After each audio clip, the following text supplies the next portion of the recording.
Welcome back to I guess it's the first episode of the A&T Sports Talk shorts is what we're going to call it, I think. Is that right? Yeah, I'm excited. Okay. Yeah, it's a little, okay, so basically we don't have enough for a full podcast, but we still want to put something out there, so it's kind of like a short episode that we're going to do in segments. So expect more of these. And by the way, if you're watching this the day before the NFL draft, we will be live streaming the draft, just to let everyone know. But I'm your host, Jake Terrio, and with my co-host, Ashton Hare. What's Ashton, up? how you doing today? I'm doing great. I'm ready to wrap up this draft process. It's been a long one. It's been an interesting one. A lot of trades, a lot of rumors. We're about to find out tomorrow. Okay, well, let's get right into it. It's a shorter episode. We don't have as much time. You're right. First story, Mekhi Becton failing a drug test. At first, it was a huge deal because, any player failing a drug test isn't good, but it turns out it's not the biggest deal in the world. He doesn't have any history of failed drug tests, and, he's told teams about it, and, I don't think it's a huge deal for him. It won't hurt him that much in the long run. What do you think about it?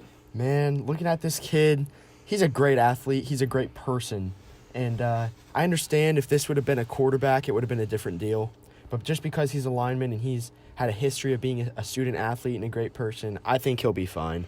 I understand some teams have been murmuring about some other offensive linemen, but somebody will pick him up and he's going to be a great player. Yeah, I don't think this will hurt him that much. I still think he's a top 10 pick. Although he was kind of low on my draft board, I've changed a bit of thinking on him. I still think has a lot of work to be done, but he's a student athlete. I've read this quote. It says he's just been a model student athlete for us. I'm not worried about him. He's gonna have a great career. He won't be a trouble for any teams. This doesn't, like, when I first saw this, I was like getting flashbacks to Laramie Tunsil a few years back, but it's not that big of a deal now that I read about it. He told teams about it, so it's looking like he'll be okay. He will. He'll be fine. Great player, great athlete. All right, next topic, we got Odell Beckham. Surprisingly, after 1 year with the Browns, apparently the trade talks have begun. Typical now we don't know Browns. how true. Yeah, we don't know how true these are. So, like last time, trade rumors has begun. We have to just see what happens. I heard something about the Vikings trading a second and a fifth. But we'll just have to see. What do you think about Odell in this whole situation? Well, I honestly don't think he'll ever be satisfied. I think if he wins a championship, he won't be satisfied.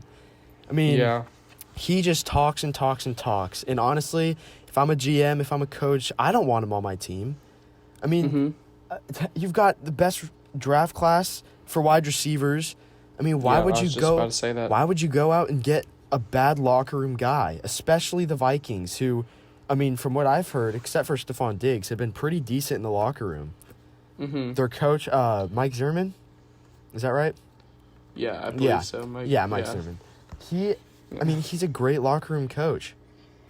And, if they got Thielen, they got a lot of good guys. And if you add OBJ in that mix, who knows what could happen. Yeah, he's kind of just like another... Diggs wasn't a huge problem, but he started to become a problem. That's why they moved him. But if I'm the Browns and the opportunity arises, why not trade Odell? They have the 10th pick. Yeah. They could just... this receiver class is stacked, and it looks like maybe one receiver will get drafted if a potential trade happens. But, there's 4 to 5... This whole receiver class is probably the best it's been in a while.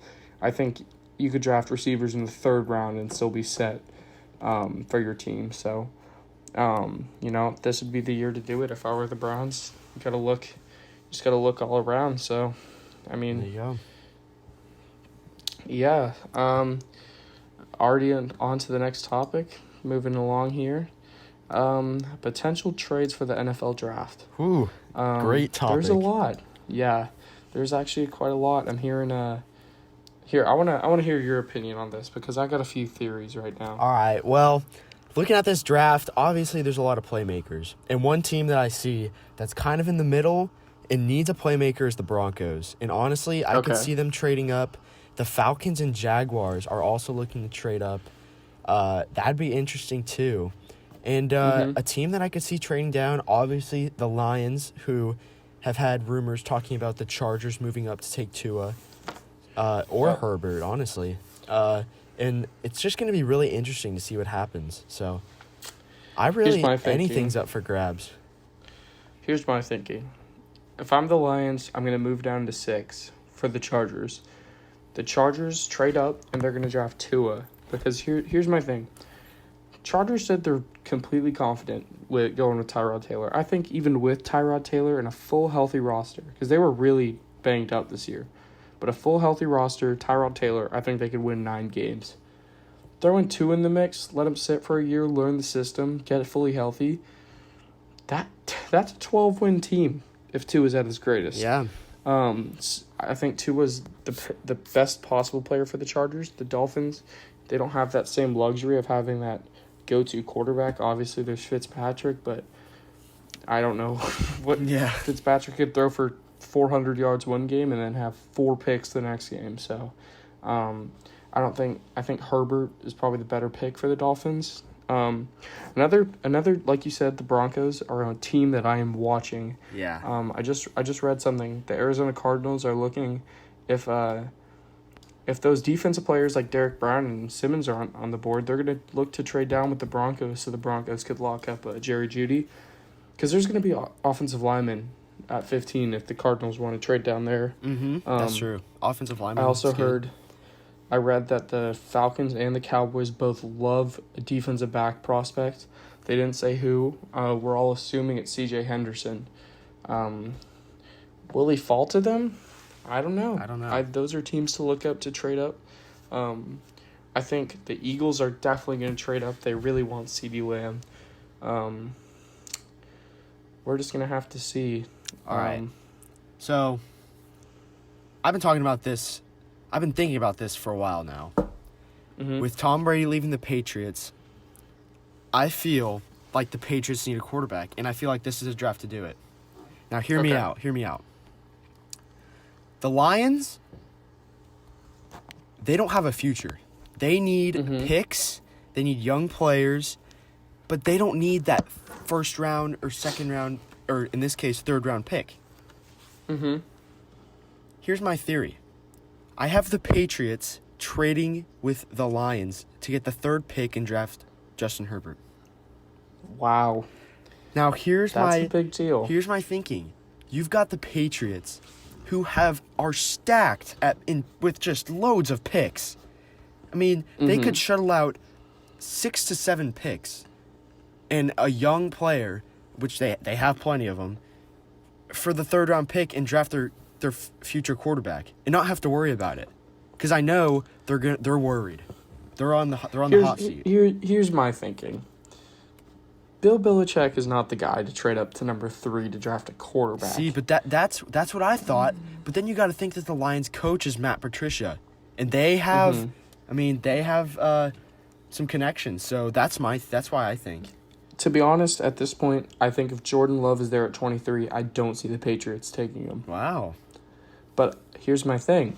I don't think Jordan Love makes it out of the first round. Yeah.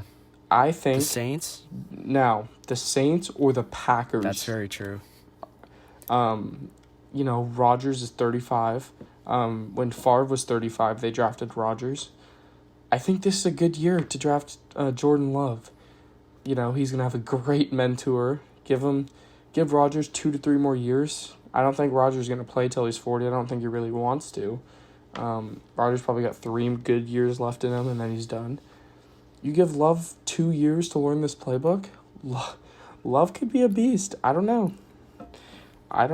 It's going to be interesting. I'm excited. And, Jake, I think that's all the time we have. That is. All right. It's been a great episode. For the draft. I'm excited. Tune in tomorrow. Short episode. Tune in tomorrow to the NFL draft. We're going to be doing some, talk about our mock drafts a bit more and talk about some players and trades that are happening. So we'll see you there tomorrow at 7. I think it's 7 Eastern time. I don't really know. I haven't really looked yet. We'll figure that out. Yeah. So thank you for tuning in, and till next time. Signing out. A&T Podcast Shorts. Signing out.